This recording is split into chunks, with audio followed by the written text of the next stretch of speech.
What's new in AVEVA Plant SCADA 2023 R2? I'm Nathan Slider, Product Manager for Plant SCADA here at AVEVA. The biggest new feature for Plant SCADA 2023 R2 is a brand new alarm type now configurable in the product, which is termed the double point status alarm. This new alarm type is based upon the existing multi-digital alarm type. However, instead of multiple digital states received by the field device, this one is configured upon a single integer tag, which provides up to 8 states that can be defined with custom naming conventions. Also, these custom state names will be reflected in the alarm and event subsystem so that it can be displayed to show up on all of the alarm pages, the sequence of events listings, as well as the process analyst tool, which is the trend client that can also display alarm content. It is limited to the driver runtime interface-based protocols, of which we'll cover in more details in the upcoming slides. First, let's talk about the use case of what a double point status alarm may be used for and why it is so important to have this integer signal from these field devices represented correctly by the SCADA system. Double point status signals were designed by the power industry vertical to help correctly identify the circuit breaker switch position in a substation, and were needed due to the single contact signal that correctly identifies a circuit breaker switch position with safety status information included as part of that data packet. This data packet of electrical information is used within the protocol specific to power monitoring and control, which is typically the IEC 61850 protocol, the IEC 6870-104 protocol, as well as the DNP3 protocol, all of which Plant SCADA offers within its Power Connect driver pack. The issue with a single point status alarm is that this means there is only one digital state tag that can accurately timestamp the value at the source by these power devices and push this information up into the SCADA system.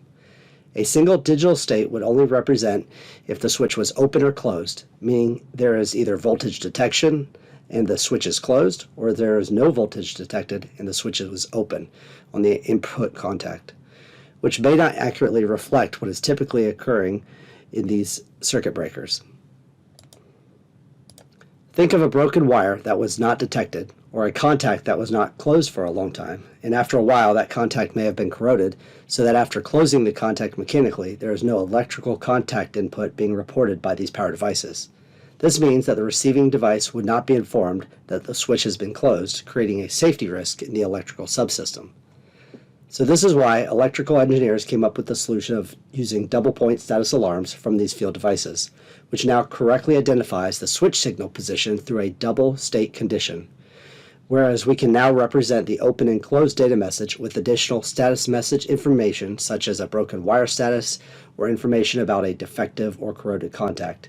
And again, this occurs through a single integer tag from the power device, which is timestamped at the source by these field devices and passed into the SCADA system through these power-specific protocols of IEC 61850 and others identified. Plant SCADA is able to process any protocol that provides timestamping at the source via the driver runtime interface to inject the precise timestamp into the alarm and event subsystem for highly accurate alarm enunciation and sequence of events reporting. A double point status alarm can respond up to 8 states in a field device that are represented in Plant SCADA as a single integer tag.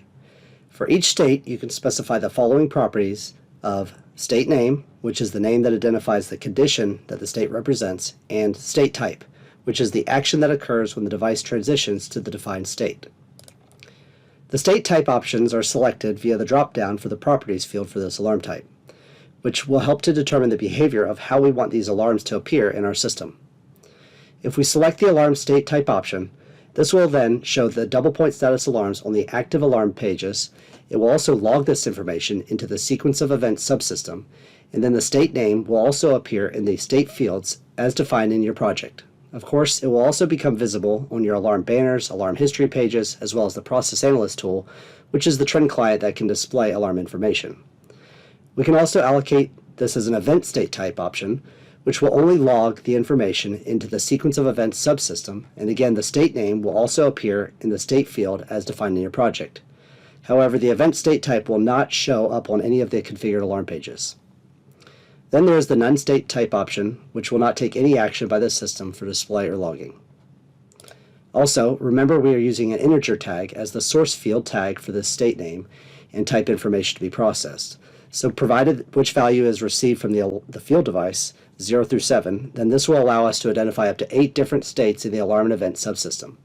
This means that this new double point status alarm feature can be used within other business verticals outside of power, such as in a conveyor control system, where we could describe the various operational or jammed states which could occur.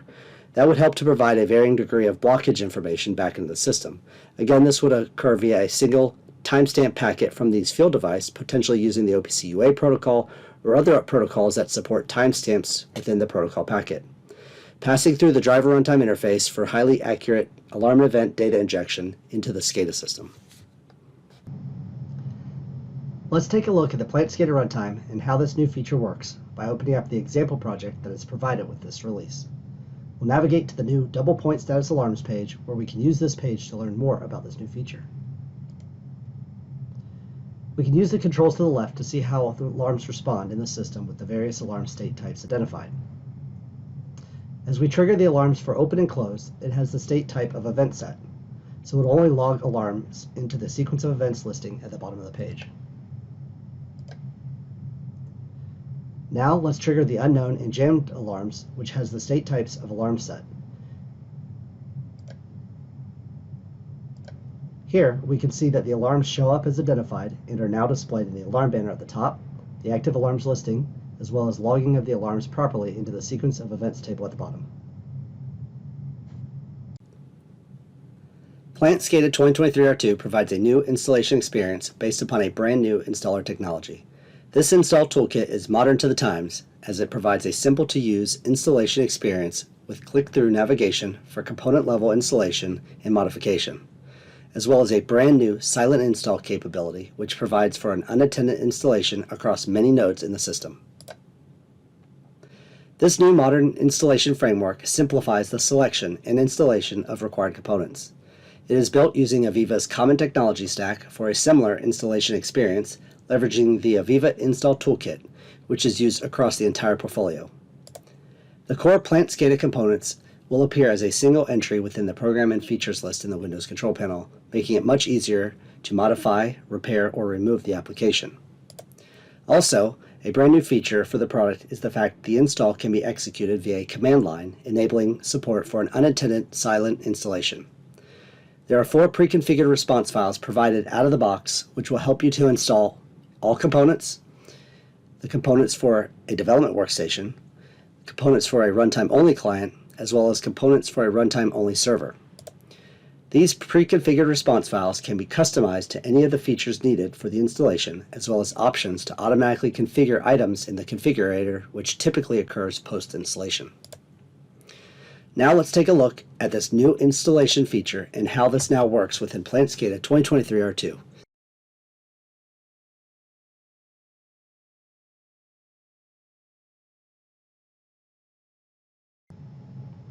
The product is now installed, and we are ready to begin developing our Plant SCADA 2023-R2 project. The kernel now works when running as a service. This means that users can now open the kernel for access via the Runtime Manager and will be prompted for credentials. The legacy Plant SCADA kernel user has been deprecated, and now a new kernel access property has been added to the role definition, which now controls the access. This improved security for kernel access, which is typically used for the diagnostic purposes, is now accessible via the Plant SCADA Runtime Manager. As you right-click on the various processes running in the system, it will display an option to select the kernel for access. Then a new login prompt screen will appear, allowing you to put in the correct credentials. This change now takes place by restricting kernel access to the various security roles configured in the system. Each security role now contains a drop-down selection for full access, read-only access, or no access into the kernel. This also means that the legacy kernel user has been deprecated and will need to be migrated during an upgrade process. Unique equipment IDs. A unique ID can be applied to any equipment and equipment types, which can be used for consistent identification for integration with future software releases. Unique IDs for equipment are typically referred to as the Globally Unique Identifier, or GUID. They are used for consistent identification for integration with future software releases. The Globally Unique Identifiers are automatically generated whenever the equipment is added, plus the migration tool now includes an option to create these unique IDs for variable tags and equipment during the upgrade process. These future use cases would provide for integration with version control software or tighter integration with the AVEVA historian, as you can now change the name fields in the SCADA system while auto-binding the new names to the GUIDs stored in the historian. Equipment update speeds. This feature enhancement to the equipment editor provides tag and equipment generation and update speed improvements, which showed immense speed improvements over previous releases. The performance of the equipment update speeds is quite significant, as the time it takes to generate tags and equipment is much faster in this release. The equipment editor is an integral part of the Plant SCADA project development within the Plant SCADA Studio. When it is used within the large applications comprised of 12,000 pieces of equipment and 50,000 tags, it would previously take 3 hours to configure into the database.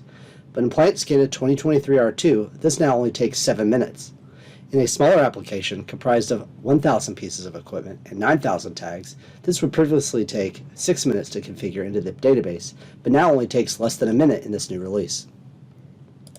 The new online help system is a browser-based tool that means documentation for Plant SCADA is ready for distribution on emerging documentation platforms, including cloud-based environments. Plant SCADA is now aligning towards the AVEVA Help Standard, which is a browser-based tool that allows any installed AVEVA product to share a common platform for the delivery of product information. The online version of Plant SCADA will be the most up-to-date version of the help located at docs.aveva.com in alignment with the rest of the portfolio. Of course, it is still accessible local to the Plant SCADA 2023 R2 installation from the Windows Start menu, along with any other AVEVA products installed locally, or directly accessible from the Plant SCADA Studio icons and shortcut keys. Support for 64-bit Microsoft Excel. The Project DBF add-on tool has been updated to support 64-bit versions of Microsoft Excel. The Project DBF add-on tool utility has been around for many years, but now it fully supports Microsoft Excel 64-bit, which means this add-on tool will now show up as a toolbar within Excel, which allows you to select the Plant SCADA project you are configuring, and then select the appropriate table for configuration, such as equipment, tags, alarms, trends, or just about any configuration file in the application. Then, as the modifications are completed, you can save the changes which are directly applied in your Plant SCADA project. AVEVA continually enhances the cybersecurity posture of the product in every release, and captured as a feature due to the significant development which occurred within this area to make the product much more secure for these critical operations. Some other minor enhancements for Plant SCADA 2023 R2 were mainly operational in nature. There was effort around improving the performance of the new Web Content object for standard graphics in the Graphics Builder, which was introduced in the previous release. This feature allows you to embed HTML5 content in a more modern container, and now provides some additional new parameters which were introduced to help throttle the memory usage of these processes. Also, enhancements to the common components occurred, such as the Platform Common Services, the OPC UA server, Operations Control Logger, and the AVEVA Enterprise Licensing System, all of which are now using the latest builds in alignment with the rest of the portfolio. A new kernel task default setting was improved to ensure you no longer get the out-of-kernel tasks error message, along with usability improvements to the Graphics Builder objects and some updated font selections in the Alarm List Genie. The team increased the SciCode stack window buffer, which helps with some user-identified coding protection issues. And wrapping it up with the final feature with improvements to the trend backfilling component for projects with large trend counts and redundancy enabled to ensure faster backfill processing in the system occurs. That wraps up the What's New for Plant SCADA 2023 R2 content for this release.